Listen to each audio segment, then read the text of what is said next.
Diane Lane was born on January 22, 1965, in New York.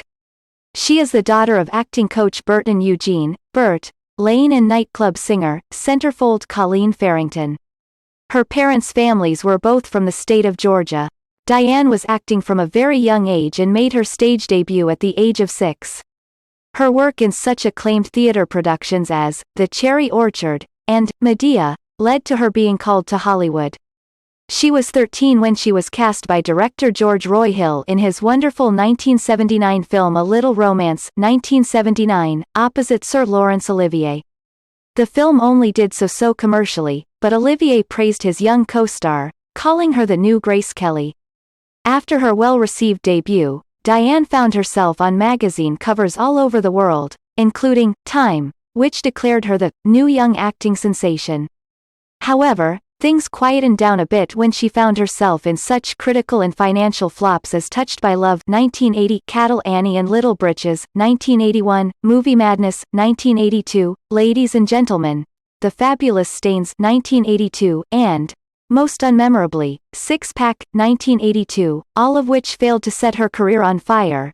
She also made several TV movies during this period, but it was in 1983 that she finally began to fulfill the promise of stardom that had earlier been predicted for her.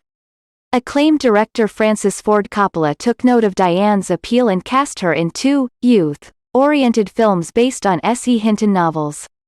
Indeed, Rumblefish 1983 and The Outsiders 1983 have become cult classics and resulted in her getting a loyal fan base. The industry was now taking notice of Diane Lane, and she soon secured lead roles in 3 big-budget studio epics. She turned down the first, Splash 1984, which was a surprise hit for Daryl Hannah.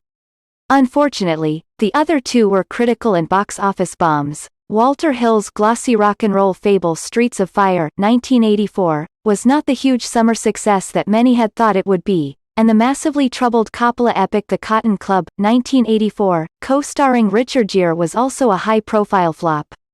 The back-to-back failure of both of these films could have ended her career there and then, but thankfully it didn't.